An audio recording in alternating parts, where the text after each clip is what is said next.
Comfort zones are the silent assassins of human potential. They feel safe, warm, and familiar, but they are the very reason so many dreams die before they even take their first breath. You tell yourself you're okay, where you are, but deep down you know you're settling. Comfort doesn't demand anything from you. It lets you stay the same, and staying the same means you're not growing, you're not evolving, and you're not moving toward the life you truly want. Growth only happens in discomfort, in those moments when you push yourself beyond what feels easy or safe.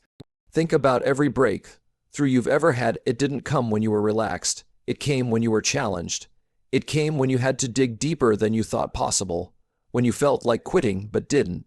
Discomfort forces you to adapt, to get stronger, to think bigger. It demands you to level up or get left behind, and the truth is, life will keep testing you until you learn this lesson. The comfort zone is addictive. The more you stay there, the harder it becomes to leave. But here's the hard truth. Nothing extraordinary will ever happen to you there. If you want a better body, a better career, a better life, you have to step into the unknown. You have to embrace the struggle, the awkwardness, the fear of failing. That's where the transformation happens. So you have a choice. You can stay comfortable, living a life of quiet dissatisfaction, or you can step into the fire and forge the version of yourself you were meant to be. Comfort will kill your potential if you let it. Discomfort will save you if you're brave enough to choose it. Excuses are nothing more than lies you tell yourself to protect your comfort zone. They are the sugar-coated stories you feed your mind to justify staying the same, to avoid the hard work, to dodge the pain that growth demands. You say you don't have time, but the truth is you're wasting hours on distractions that give you nothing back. You say you're too tired, but you've spent all your energy on things that don't move you forward. You claim you're waiting for the right moment, but that moment will never come because you're not creating it. Every excuse chips away at your potential, like a thief stealing from your future one small piece at a time. And the worst part, the thief is you. Deep down, you know exactly what needs to be done, but instead of doing it, you build walls made of reasons why you can't. Those walls feel safe, but they're a prison trapping you in mediocrity. Excuses might make you feel better for a few minutes, but they destroy you in the long run. They keep you weak, keep you stagnant, and keep you from seeing what you're truly capable of. The only way to break this cycle is to call yourself out on your own lies. When you hear that inner voice trying to talk you out of doing the hard thing, don't negotiate act. You don't need more time, more motivation, or more resources. You need to stop hiding behind reasons and start facing reality. The truth is, you either find a way or you find an excuse, but you can't have both. One leads to growth, the other leads to regret. Stop letting lies run your life. Start doing what needs to be done, no matter how uncomfortable it feels. That's the only way forward. Pain builds strength, but most people run from it like it's the enemy. They think discomfort means something is wrong, when in reality, it's a sign they're growing.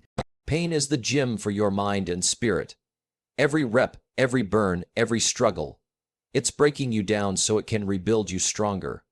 Without it, you stay soft, fragile, untested. The people who rise to greatness aren't the ones who avoided hardship. They're the ones who embraced it, endured it, and came out the other side sharper and harder than before. When life hits you, you have two choices. Break under the weight or use it to forge yourself into something unshakable. Pain teaches you patience. It teaches you resilience. It shows you that you can take more than you thought possible. Every scar you earn is proof that you survived, proof that you didn't quit. And in a world where most people fold at the first sign of difficulty, just enduring gives you an edge. You can't fake strength. You have to earn it. And you earn it in the trenches, in the early mornings when you don't want to get up, in the long nights when no one is watching, in the lonely moments when you feel like giving in. Pain is the test that separates the committed from the casual, the winners from the wannabes. The truth is, the pain will always be there. The question is whether you let it crush you or build you. If you run from it, it owns you. If you face it, you own it. And once you own it, you can bend it, shape it, and use it to push yourself beyond anything you thought possible. That's how strength is built, through the fire, never away from it. No one is coming to save you. That's the truth most people don't want to hear.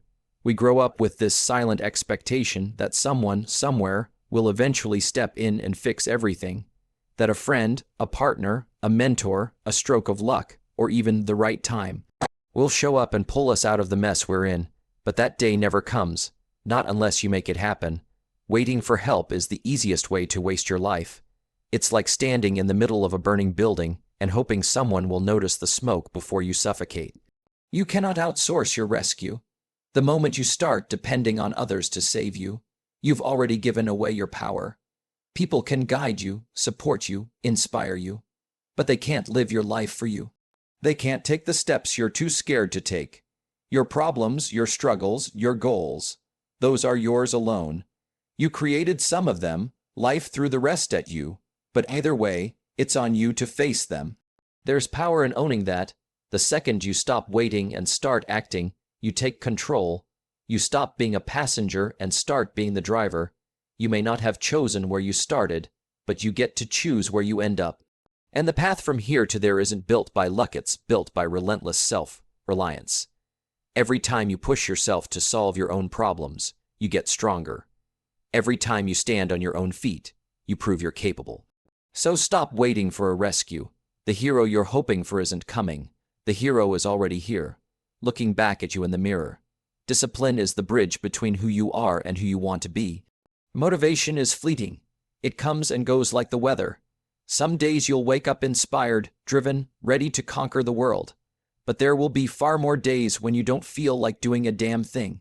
And that's where discipline steps in. Discipline doesn't care if you're tired, sore, or unmotivated. Discipline gets up when the alarm goes off. Discipline laces up the shoes when your body says stay in bed. Discipline says I made a commitment and I'm going to honor it.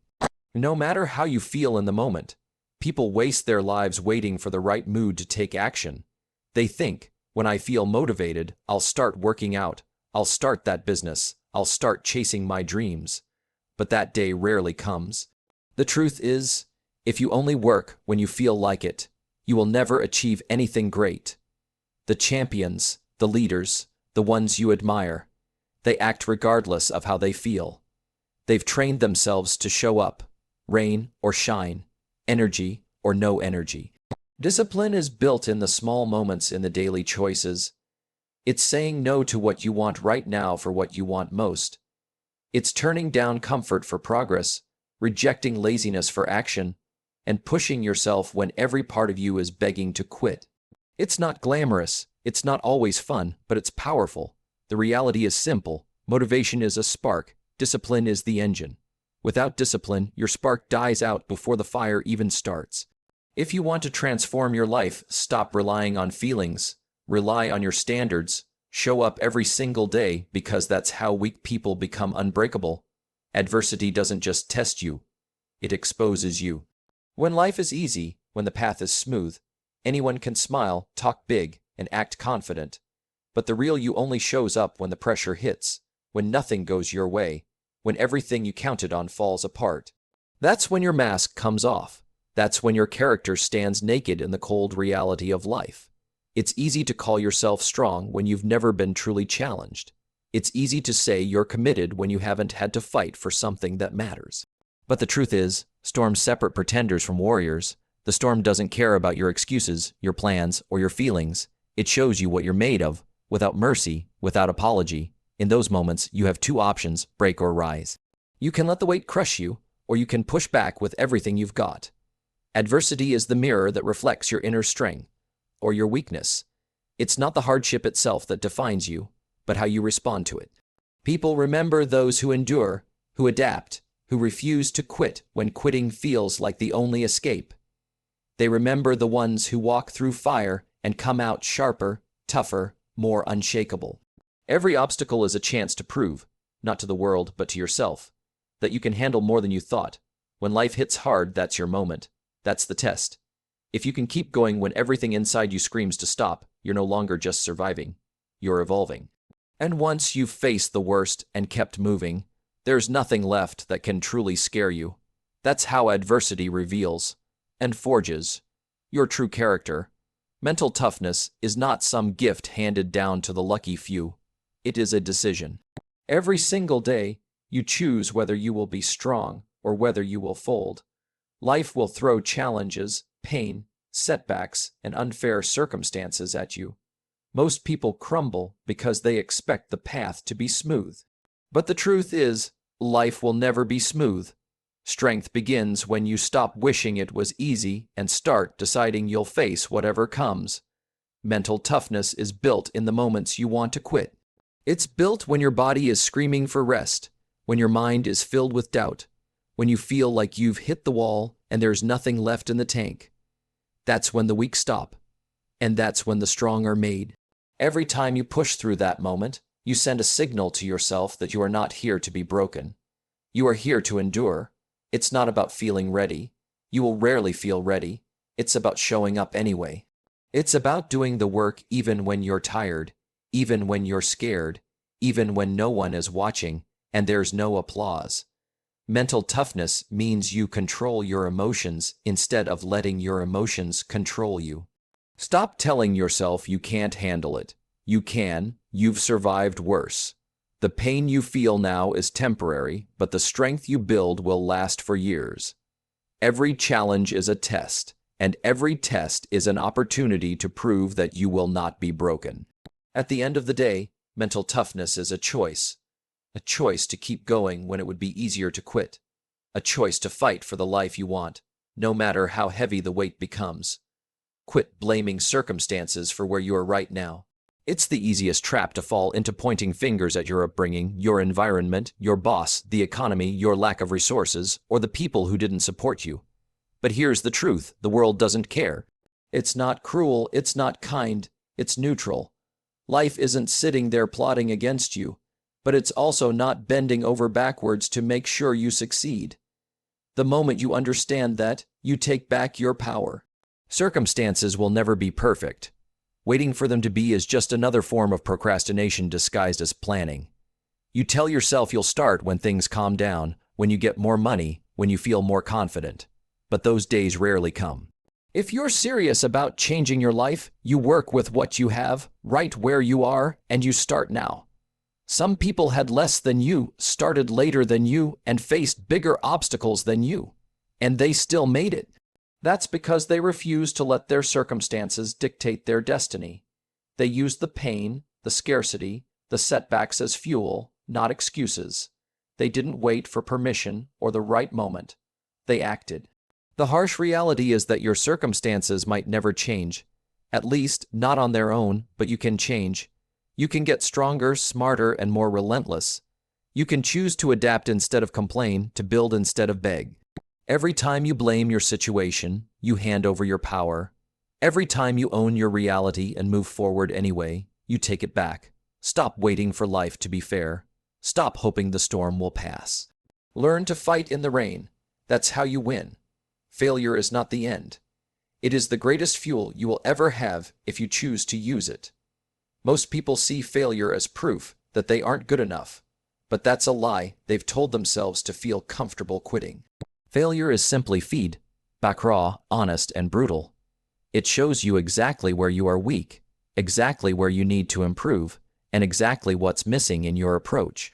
The problem is, most people are so busy feeling sorry for themselves that they never dig into the lessons failure is screaming at them. When you fail, you're being given a choice. Stay down and let the moment define you, or rise up and let it refine you. Every great fighter, athlete, entrepreneur, and leader has been knocked down, humiliated, doubted, and dismissed. The difference is they didn't stop. They used that sting of loss as gasoline.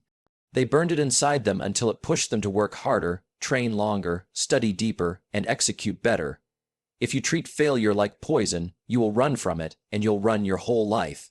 But if you treat it like fire, you can harness it to forge something unbreakable. Every setback is an invitation to grow. Every loss is a blueprint for your comeback. The most dangerous person in the room isn't the one who has never failed.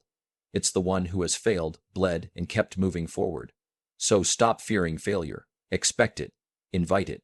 Use it as a constant reminder that you're in the arena, not on the sidelines. Failure is proof you tried, and proof you're still in the fight. Let it fuel you until your victories are so loud, no one even remembers the losses.